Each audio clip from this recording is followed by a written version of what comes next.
All right, guys, welcome back to Project GoodSpeed. The hatchback and I have just been chilling.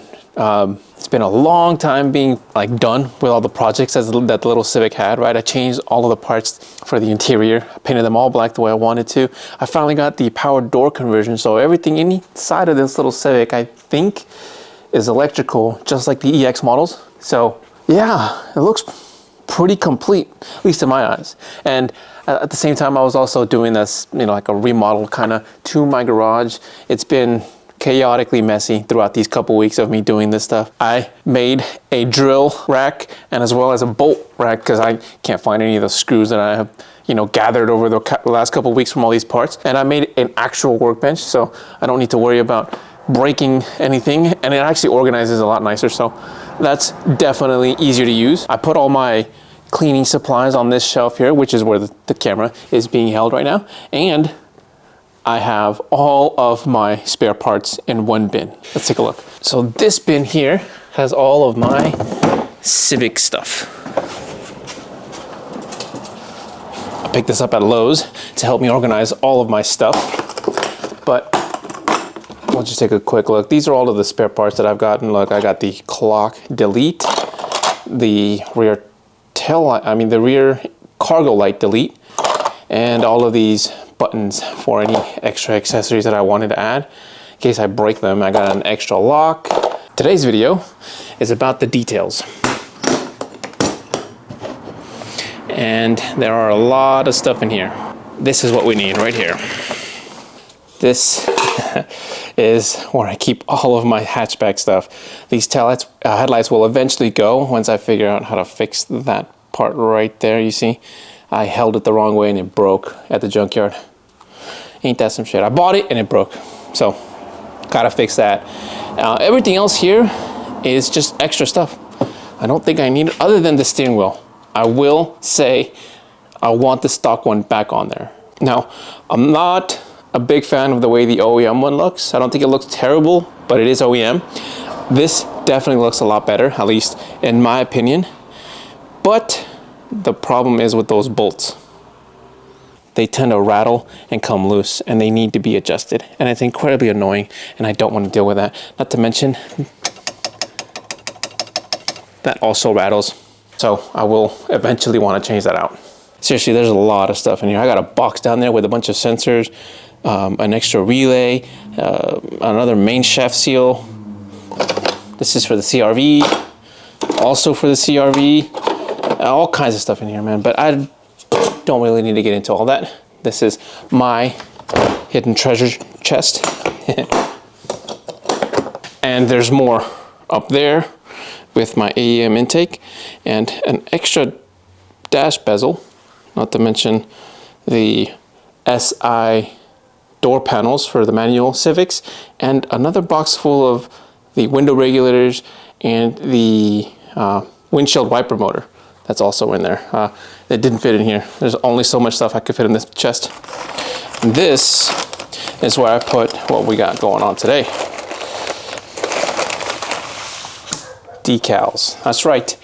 Stickers. More horsepower, everybody knows. No, these are the Restotuner decals that are the OEM, aftermarket OEM design. So this is for the fuel. I got the one that says premium, obviously, of course. Nothing but premium for this little single cam. But I also have the air filter one, and then this one is the one I've been waiting for. This is for the power door conversion, right? I wanted to hold off on putting all of these stickers until I can put them all out at once. I didn't want to put the lock stickers on the old stuff until I got the new ones installed, but everything else has already been ready to go. The fuse panel one here, which is a lot cleaner to look at, not to mention I think mine is peeling, and it's the same thing with the airbox filter one. It is also peeling, so we're gonna go ahead and just install all of these. Let's go ahead and take off the air filter and the fuse panel cover so we can clean those up, get those in order so we can go ahead and put all the right decals in place.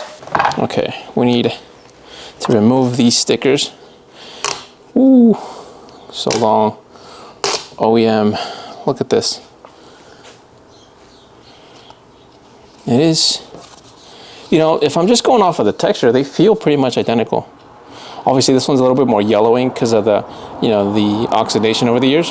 And they look, oh, the font is a little off. This font is bigger in certain places and smaller in certain places, whereas this one is kind of uniform. It's like all of the same font.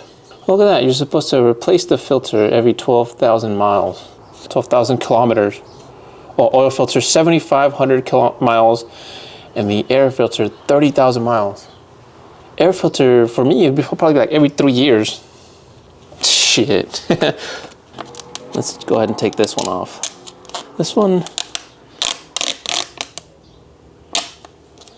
let's see, comparison. These two, oh, this looks up pretty spot on. I think the font on the Restotuner is a little bit more, what's the word? Bold, meaning like the font is a little bigger on certain areas. You know, but for the most part, it's pretty accurate. Yeah, 10, 10, yeah. Everything seems to line up. So now we're just gonna go ahead and clean these up and install the stickers. These are gonna be a little bit more challenging, only because these, especially these here, they're gonna cover up the lighting function. And I don't think I'm gonna like it too much, if I'm being honest. You'll be able to tell there's a sticker over it, whereas the design now, you can't really tell there's a sticker on it. It's more like there's a sticker in it, if that makes sense. I know I'm not gonna change the hazard light. I think that would bother me way too much, but the locks and these probably are a good idea. So we got soap water and alcohol.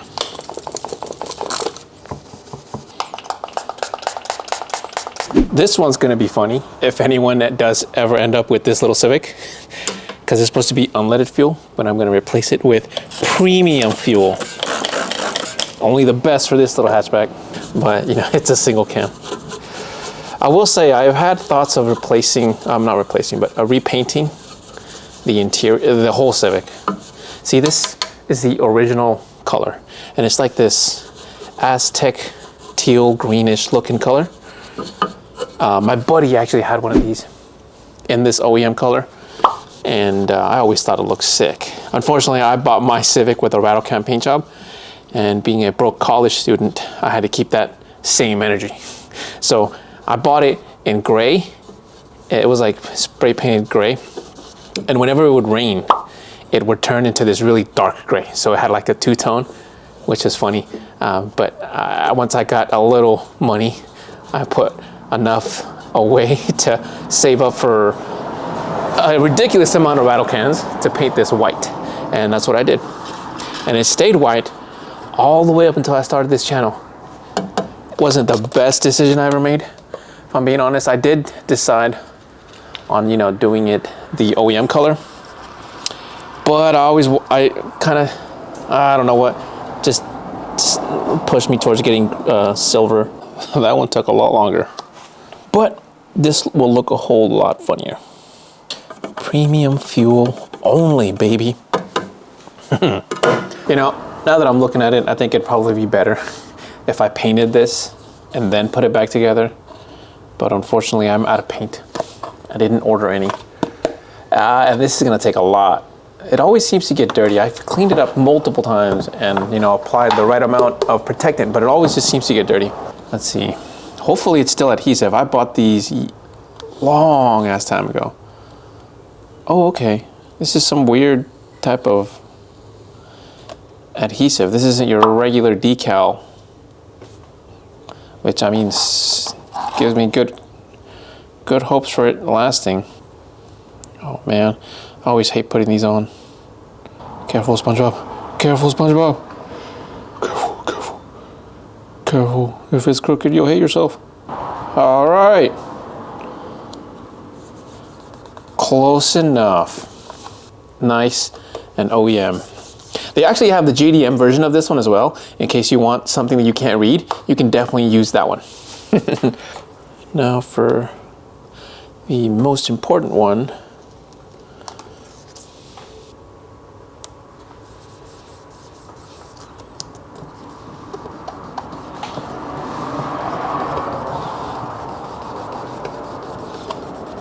Hell yeah.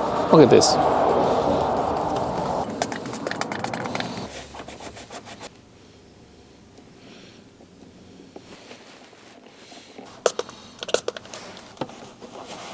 that's actually not bad. I'm gonna keep that one. All right, so I've already put the lock one on. That one fit like a glove. Look at that. Then I moved on to the cruise control, and check this out. This is part of the reason I don't want to put this one on. They're a different shade. You guys can definitely tell there. It doesn't match the piece here. It doesn't even, and it's got this sheen to it, right? So when the light would hit it, it could glare back at me like that, like a sticker. I don't really like that, to be honest. Like I said, you'll be able to tell that this decal is going over something, whereas the way it is now, you can't even tell there's a sticker in there, right? Point in fact, I think there might not be. But for the window defroster here, you can see it looks like there is something here. And I just don't want to cover it up, really. I don't think it'll look nice. Yeah, look at that. To me, it'll look out of place. Obviously, it's not the right one, but you get the idea. Now, I did change my mind about that hazard light. Look at that. It looks kind of pinkish. And this one's red. And I thought it glowed, but it does not. So we're just going to go ahead and replace that one too. That's pretty much it. I did actually put this one crooked. You guys can see. Gap up here is too fat, too small down there, and it kind of goes that way. But it's good enough for me. There you have it, guys. It's done. The airbox filter sticker has been replaced. Decal sticker for the fuse panel has been replaced, as well as the interior parts that needed stickers are done. Now the decals in the engine bay really stand out. They really do look nice and clean, really. I wish I had painted them black, the parts themselves. It'd make them look a whole lot nicer. But like I said, I don't have any paint.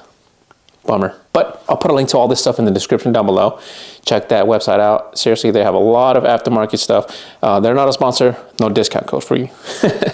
I paid retail for this. Now, the majority of my build is pretty much complete. I've got the interior just the way I like it, except for the seats, but those are going to cost about $1,000 for the ones I want. And then other than that, it would be the motor, which the one I want because of the market, another probably at least $3,000, I think, you know, for the axles, the half shaft, the motor mounts. It's going to be at least $3K for that. And I am in no position to buy any of those right now, especially because I can't find one. So that's another thing. Maybe if I can't find a B16, I probably could just go with a single cam V swap and just do it that way. Maybe it might get things a little, or actually no, I was wondering after the last video I went to the junkyard, I probably could do a B18B swap in the hatchback here.